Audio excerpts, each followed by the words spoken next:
Well, hey everybody, it's Sandy, and welcome back to my channel dedicated to helping you advocate for your own health, one topic at a time. Guys, I recently read an article that I want to share with you today, and it was about what has changed forever in surgery since COVID.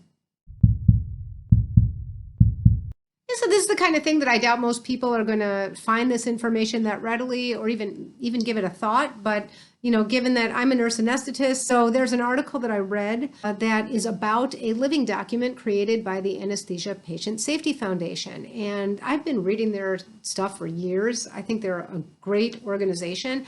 And basically somebody wrote an op-ed article and pretty much organized based on that living document what that we know right now is pretty much changed forever and how. It basically boils down to a list of recommendations. And the first one is a PCR test, a negative PCR test no more than 3 days before surgery. Now that's the kind of thing that is going to wreak havoc with surgery scheduling, right? Because you're going to have a certain number of them that come up unexpectedly positive, and with 3 days out or less than 3 days out, and then you have to cancel. The surgeons just love having their cases canceled and shifted around. It might be a case that's right in the middle of their day, and then they have to try to move everybody else up. But this is a prudent guideline, and I think most hospitals and surgery centers are now doing this. The risk of having a patient show up at the facility who turns out is asymptomatic and possibly infects many other people there, including the staff, is just something that would be far more disruptive than this less than 3 days out having a test. Now, they also recommend screening for symptoms regardless of the test. So that morning when somebody gets there, or like the day before, get a phone call, what's the temperature, and have you had any contact with somebody? Have you traveled? Have you had any symptoms like a sore throat or a dry cough or whatever? So they do recommend some screening, not only the PCR test. And one thing to keep in mind is this isn't only to protect all the other people. That is very important, all the other people that might get exposed if somebody comes in bringing COVID with them, but it also protects that individual because COVID raises the morbidity, mortality rate risks with surgery. And you don't want to have any kind of a procedure done if you are infected. So what if the procedure is not elective? What if it's something that really has to get done and the PCR comes back positive, or of course the questionnaire that they're symptomatic? And at that point there has to be a discussion then, usually between anesthesia and surgery, and they have to decide how elective or how urgent the case is, and then they make a decision about whether to go through with it. I'm going to talk about that more in just a little bit. Another recommendation is to determine prior infection. So if somebody already had COVID, because that might have implications for the current surgery, depending on how long ago they had COVID and what they are left with now. People who have been infected with COVID in the past have many potential issues that will have implications on surgery and anesthesia now. Even people with very mild cases of COVID often have something else lingering, like decreased pulmonary function, altered cardiac function, decreased mental acuity. You hear about COVID fog, and that has implications with anesthesia, by the way. One interesting thing that I read as an aside in this article that I think was profound is that one thing this pandemic has done is it has really highlighted the importance of a preoperative evaluation. Now, I'm somebody that's gone on and on and on for the last, my entire career, 20-something years, about the importance of a preoperative evaluation, a good preoperative evaluation, and possibly a preoperative clearance from like a medical specialist of some sort if need be.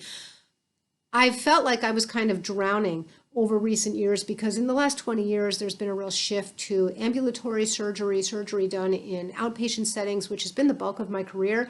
And I think, unfortunately, with a lot of that, since you select for relatively healthy patients, there's a lot less emphasis on anything but a really quick, brief, cursory screening. And I think that's a good way to miss things. I think there's no better insurance policy for a good outcome for everybody than to have a good, thorough preoperative evaluation.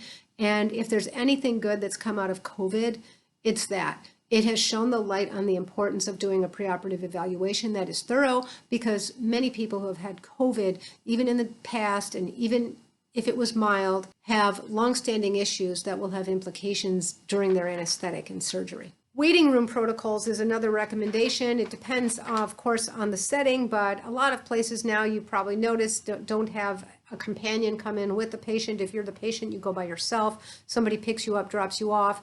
Now, with pediatric patients, they usually have some kind of a protocol in place where one person can stay and they have room for distancing, or they should have. But either way, there should be some kind of protocols for waiting procedures for companions. Another recommendation is to just delay non-urgent surgery. So that's a discussion you have with your surgeon. How urgent is it? Well, most things fall into the gray area. I'm not going to delay having my brain tumor resected, and I'm not going to delay, going to the hospital if I have left-sided chest pain and I maybe need to get into the cath lab. Now, you might want to delay a completely elective surgery, like you want to have a facelift or some kind of a cosmetic procedure, but most things are really somewhere in between. And you have to have a conversation with your surgeon about, well, what's the prognosis here for this? And I'm kind of limping along with it. What's the prognosis if I wait a little while? So you'd want to ask the question, how does waiting impact the prognosis? Will the prognosis be poorer if I wait for a few months or not? So you have a conversation with your surgeon and ask some of those pressing questions, because they might not really answer those questions as a matter of routine. They might have to be asked. So you want to think about what surgery is important and what needs to get done now and what you want to shelve. Of course, that might be a different scenario for somebody who's vaccinated versus unvaccinated. You might have a different bar there and a different level of concern. But the recommendation actually on paper is that you delay until 2 weeks after vaccination.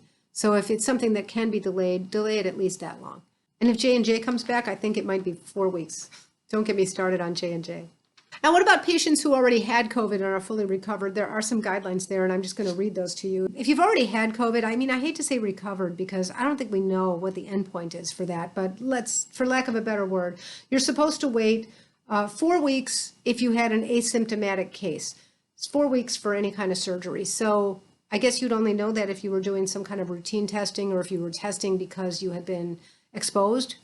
Because if it was asymptomatic, you wouldn't have known you were sick. But anyway, 4 weeks.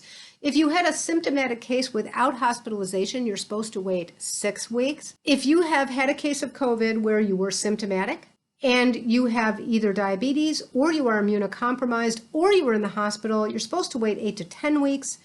And if you were in the ICU, you were supposed to wait 12 weeks. So that's a full 3 months.